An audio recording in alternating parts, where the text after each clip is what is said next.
بہت زیادہ غفلت نماز شروع کرتے ہوئے جس عمل میں دیکھی جاتی ہے وہ ہاتھوں کو اٹھانا ہے۔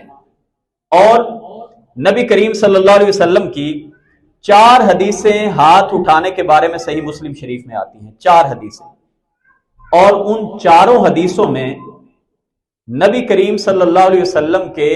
ہاتھ اٹھانے کے 2 طریقے ہمیں بیان کیے گئے ہیں کہ ہاتھوں کو کیسے اٹھانا ہے۔ اور ان چاروں حدیثوں میں جن کے 2 راوی ہیں، ایک عبداللہ بن عمر رضی اللہ عنہما ہیں اور ایک مالک بن حویرث ہیں، یہ 2 صحابہ ہیں۔ ان 2 صحابہ سے 4 روایتیں ہم تک پہنچی ہیں، اور جو عبداللہ بن عمر رضی اللہ عنہما نے روایت نقل کی ہے وہ بیان کرتے ہیں کہ میں نے دیکھا اللہ کے رسول صلی اللہ علیہ وسلم جب نماز پڑھتے تھے، رفع یدیہ حتی یحاذی منکبیہ، میں نے دیکھا کہ اللہ کے نبی صلی اللہ علیہ وسلم نماز شروع کرتے ہوئے،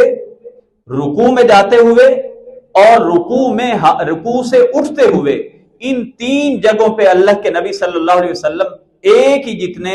اپنے ہاتھ اٹھایا کرتے تھے، یعنی کندھوں کے برابر آپ اپنے ہاتھوں کو اٹھاتے تھے۔ 2 حدیثیں ہیں جو صحیح مسلم شریف کی۔ اور مالک بن حویرث رضی اللہ تعالیٰ عنہ جو روایت کرتے ہیں، صحیح مسلم شریف کی روایت ہے، وہ کہتے ہیں کہ میں نے دیکھا کہ آپ جو نماز پڑھ رہے تھے، رفع یدیہ حتی یحاذی بہما اذنیہ، آپ نے دونوں ہاتھوں کو اپنے جو کان ہیں ان کے برابر اٹھایا، گویا کہ۔ اور اس حدیث میں بھی 3 مقامات پہ نبی کریم صلی اللہ علیہ وسلم کے ہاتھ اٹھانے کا تذکرہ ہے، جس کو ہم رفع الیدین کہتے ہیں۔ اور مالک بن حویرث وہ صحابی ہیں جو نبی کریم صلی اللہ علیہ وسلم کی زندگی کے آخری ایام میں ایمان لے کے آئے ہیں۔ عام طور پہ رفع الیدین کے بارے میں یہ دلیل دی جاتی ہے کہ نبی کریم صلی اللہ علیہ وسلم پہلے دور میں کیا کرتے تھے اور بعد میں آپ نے اس سے روک دیا تھا۔ کوئی ایک روایت، کوئی ایک حدیث ایسی نہیں ہے کہ جس میں نبی کریم صلی اللہ علیہ وسلم نے اس سنت سے روکا ہو۔ البتہ جو ہمارے ہاں فقہا اس کے قائل نہیں ہیں وہ بھی اس کو سنت مانتے ہیں،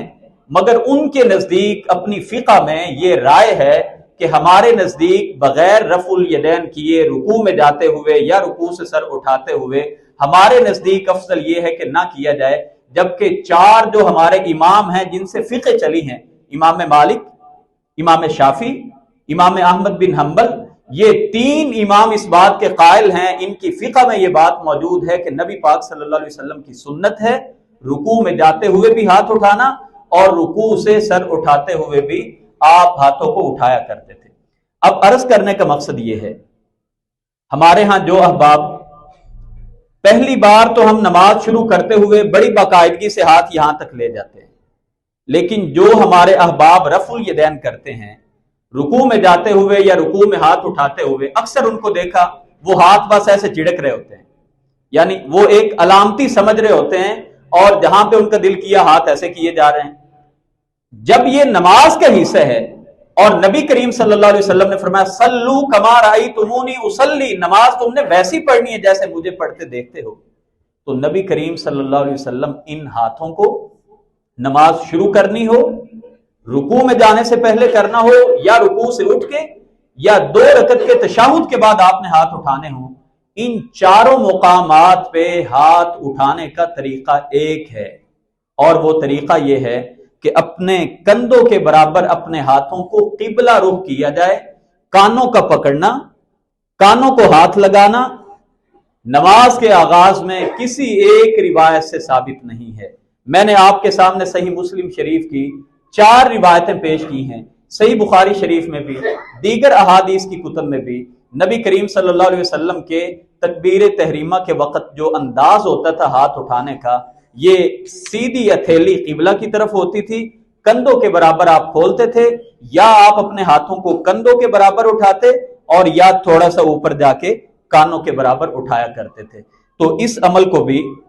ہمیں بہت زیادہ اہتمام کرنا چاہیے کہ یہ ہمارا عمل اکثریت کا وہ سنت کے خلاف ہوتا ہے۔